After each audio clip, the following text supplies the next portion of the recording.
We bring in Justin Hutson, assistant coach with those Aztecs. We appreciate you coming aboard. Thanks, Coach. Thank you for having me, Dan.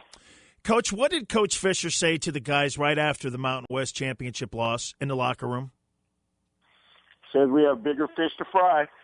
He was proud of the way we competed. We were not proud of the outcome, but we were proud of the way we competed, and it was, let's go give us a little rest and get ready for next week.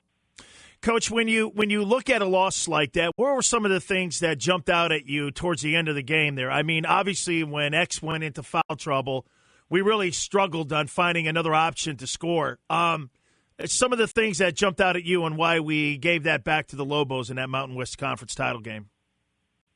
I think it was a heck of a basketball game. I mean, I think the ball didn't bounce our way a few times, like it did at Viejas a week earlier. A couple of long rebounds. They banked in a three from the corner. A couple foul calls that maybe could have went either way. It was a really physical game. And, we just didn't quite make the plays down the stretch that they made, and they came out with the victory. But like I said before, we were very happy with the way our guys competed.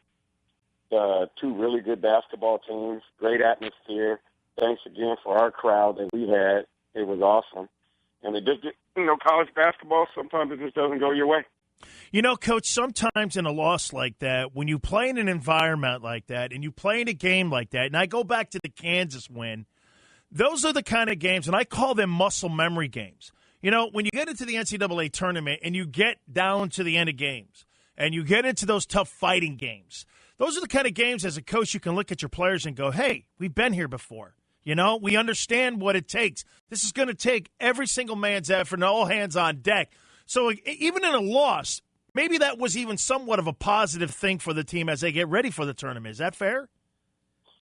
I don't think any loss is positive, but I think you do learn. I think the muscle memory analogy is a great analogy of having to stick together, having to dig deep, have to make plays at the end of the game, and we're 29-4. And after 33 games, I think we are who we are, which I know we're going to compete. We're going to make some big plays down the stretch. We're going to play together and play hard, and that's what all you can ask for from a group.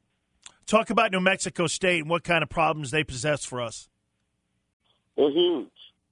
They got a big 7'5" center who creates a lot of problems on the offensive and defensive end, a 6'10" power forward, a very experienced guard in Mullings, who is the MVP of the conference, and a great coaching staff who our staff is very familiar with. I'm very familiar with.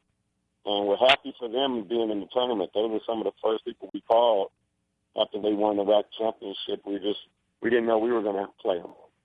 Coach, I got to think that, when you're scouting and when you're looking at game film and when you're, getting a game plan together on offense and defense, the tournament may be the most difficult thing because some of these opponents are uncommon opponents. How tough is it to prepare for these teams in the tournament? A lot of film watching. You're exactly right. As matchups make games, and there's different matchups. You might play a small team, you might play a big team. People are not familiar with one another a lot more. I think people call people in the league to try to get, scouting reports and verbal scouting reports. So, it's fun. It's a great time of year. Wouldn't rather have anything else. Get into the room and watch a lot of film and a lot of meetings and decide which way we're going to do things.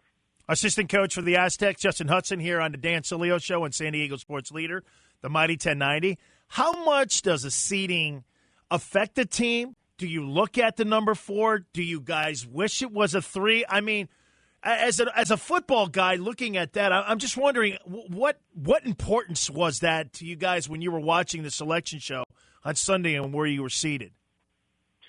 Not much. I mean, I don't think we looked. I've never heard anybody say, "Man, I wish we'd have been a 3." I think when you're a 1 seed or you're an extremely low seed, but we were in the range between 3 and 5, so we got about where we deserved. We're happy to be in the West. We're excited about that.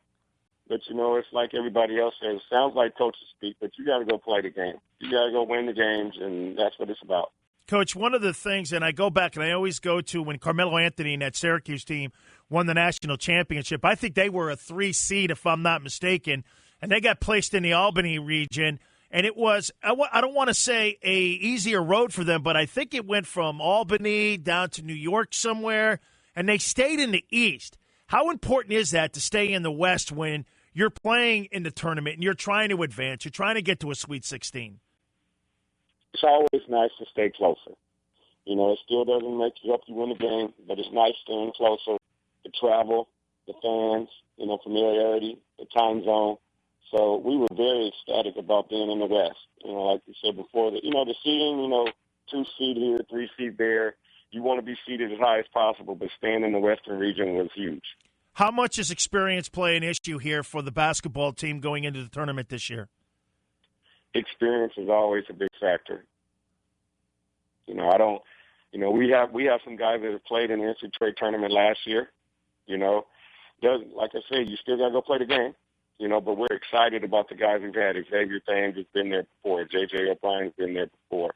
Winston Shepard's been there before. But this won't be their first rodeo, stepping onto a big stage. It's always, you always have butterfly before every game. You're always ready to go. Those are good things, and we know our guys are going to come ready to compete. Coach, what's the schedule this week for the Aztecs as they get ready for Thursday? Practice today and tomorrow at home. Leave, head out to Spokane Tuesday evening. A lot of media, a lot of film watching, a little practice once we get up to Spokane and get ready to tip them up on Thursday evening. Got it. You know what? It has got to be so exciting for those kids to get ready for something like this. To put a game like the Mountain West Championship behind you as quick as they have, that shows the leadership on the team, too, in my opinion, along with the coaching. But to forget it and have, like I always like to say, muscle memory, and also you have to forget games like that, too. That tells you to what Coach has done here with the staff and the leadership on that basketball team. You have to move on, Dan. You're right. We have to move on. We really wanted to win that game. We thought we competed really well.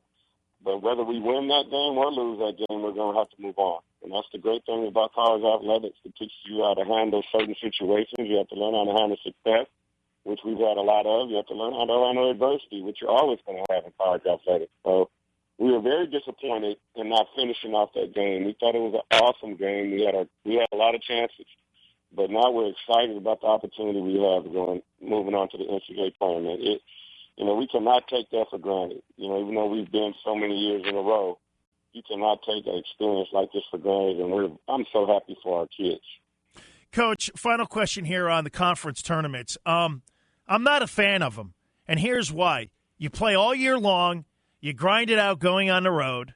You do all the things it takes to have to go into those tough places like Boise, Cheyenne, the Pit. And then you go into a tournament where any team, we saw Nova get upset. You see a lot of the teams that go into these conference tournaments, and they get upset. I'm just wondering, are you a fan of those tournaments? I feel the same way you do, Dan. As far as being a basketball purist, it's a lot tougher and more gratifying to win the regular season title. It's over a long span, persevering, staying together, playing through injuries, playing through fatigue. But I think the conference tournament is about March Madness. We've always talked about it. The NBA is the best of 7, and usually the best team is going to win that series.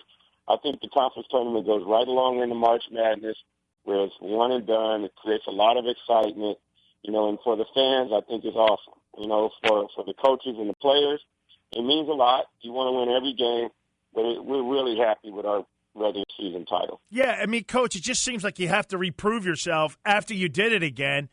And look, I'm not going to make a political stance on a soapbox here, but it's just like for all the conferences, it's like a cash register thing here for the kids to have to go back and reprove it again. I don't know. I think it does a disservice, like you say, to exactly what the regular season means. It diminishes it a little bit. It can. There's always different angles that people want to look at, and I would tend to agree. We like going to play it. We're always ready to compete. We have a great time in Vegas. I think the Mountain West puts on a great championship.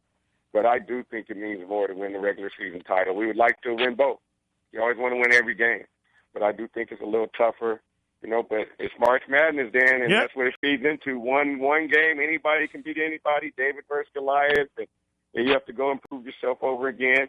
I think some of the teams that finished on Sunday, at least we finished on Saturday. I think some of the teams were complaining, the SEC and the Big Ten about them finishing on Sunday and then getting back on a plane on Tuesday, and that is pretty tough on the young men. Coach, do you think winning your championship on Sundays, do you think that plays an issue, too, sometimes with the selection on you getting a favorable seed because, insight in mind?